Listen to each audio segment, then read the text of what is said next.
it's not high tech. And so that's the idea. Like I wanted something like very elementary, kind of collecting, and I wanted it's almost like math, but it's not. So when you think of abacus, it's like math, but like basic. So that was the idea with it for the abacus. Yeah. Get a cookie.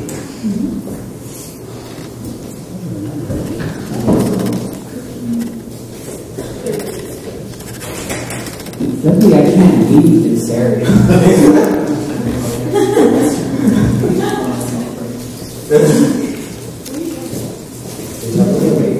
Yeah. Yeah, it's all. Hi, my name is Angel Artigue. I am an artist based in Houston, Texas. This is my exhibition, La Ciencia Avanza Pero Yo No, Science Advances But I Do Not, at G-Spot Gallery in the Houston Heights. The toothpick kind of just grab it, and then see how it's all collected here. See it here. Put it in here. And here it is.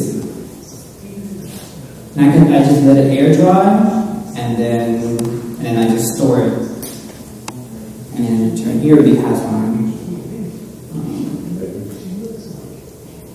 So when I air dry it, in room temperature, the structure of the molecule itself, before it disintegrates in room temperature, it takes up to 500 years.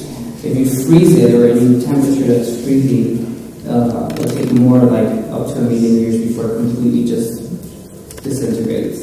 But that's the thing, is that, is it important if it disintegrates or not? Because, you know, I don't know. I really don't know.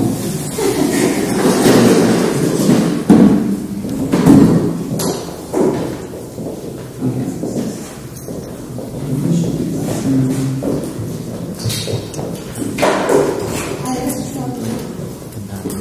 I can tell. You know, strawberries are very easy to extract DNA from too. Really? Yeah. It's like, it's strawberry and bananas that are easy to extract DNA from.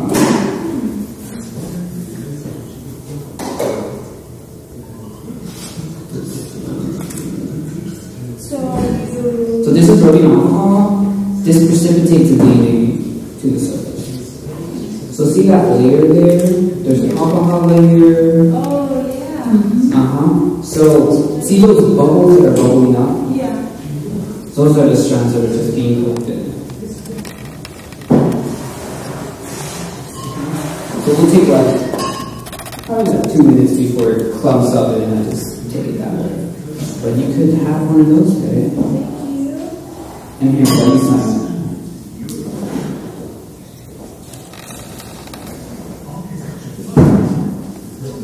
I really like the idea of extracting DNA from this.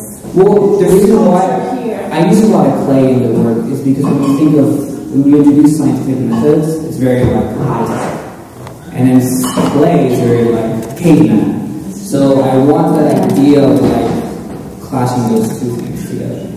The clay and the process itself. Yeah, you're welcome.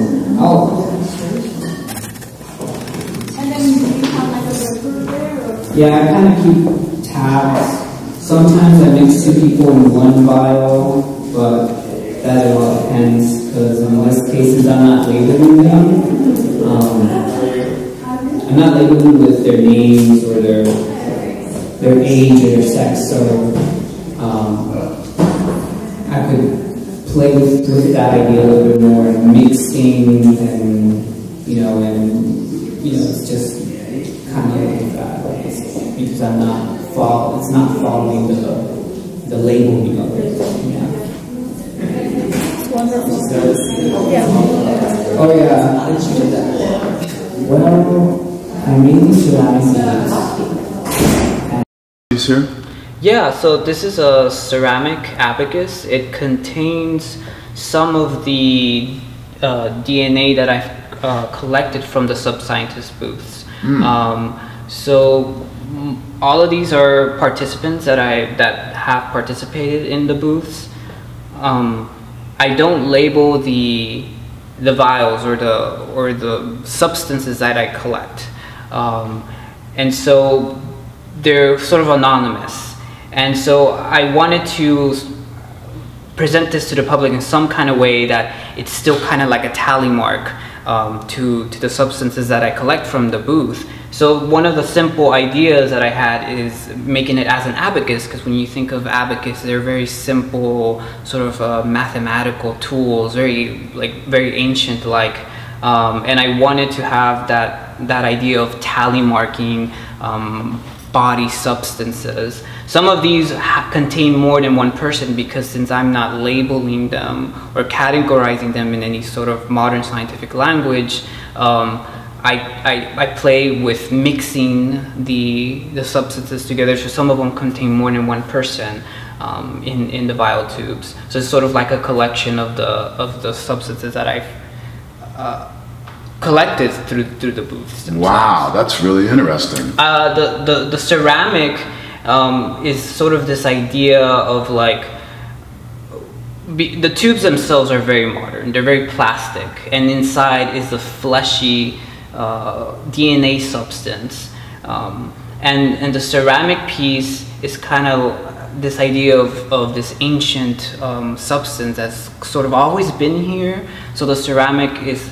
kind of tells that story. When you think of ceramics, it's very ancient material, like almost very caveman, and I wanted it to look like it was dug out, and so that's why it looks very and when you think of clay, it's all like clay is like death. It's all the decomposition of all the organic material, and so for me clay is very interesting because it comes from the earth, and so it's like it has this decomposition to it. The flesh is sort of this preservation of bodies, another type of it. So I don't call it mummification, because mummification has a different process, but it sort of follows that same pattern of preserving preserving flesh in that kind of way.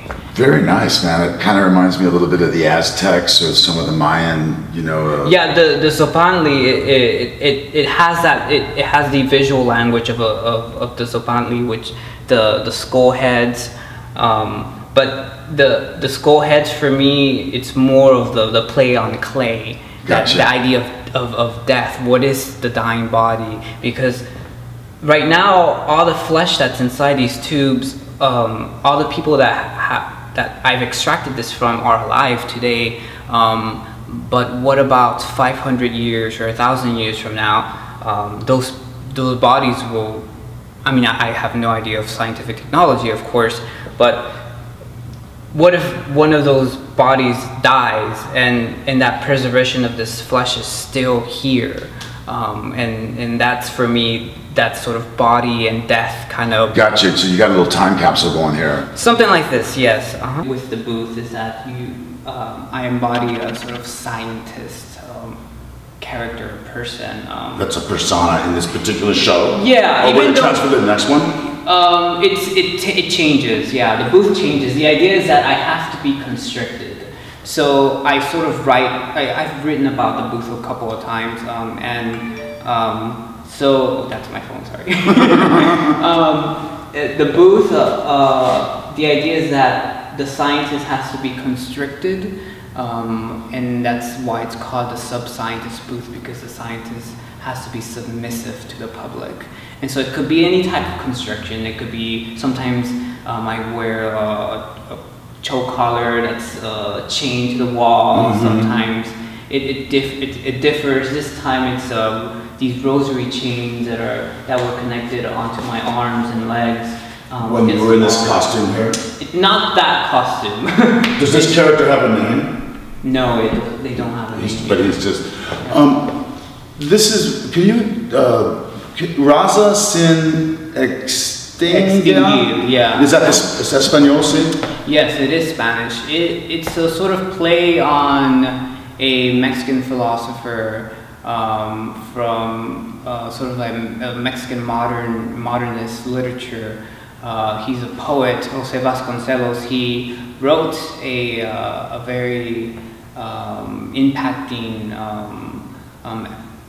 literature on sort of Latin Americans, and what does the word raza, which race it translates from, and for me that word has been kind of interesting for me because it has it's a different meaning than its English partner, and so I wanted to use the Spanish raza and sort of superimpose it on something that is very scientific, and I wanted to see how that looks like in this sort of context that I'm using it. You know, I know a little bit about art, and it's like you said, it's not theater. You're not specifically performance art, even though you put that into this thing. Would it be fair to call you a dadaist? You think of yourself as a dada? Yeah, I use some kind of dada elements to it. That makes sense. Kind of the first thing I saw and then I also noticed that you have your gear hanging on the wall, like that's the coat that you're wearing in this portrait here, and then I notice over there's another chest plate and a piece of gear over here. What is this here that I'm looking at? That is a molecule crown. It's ceramic.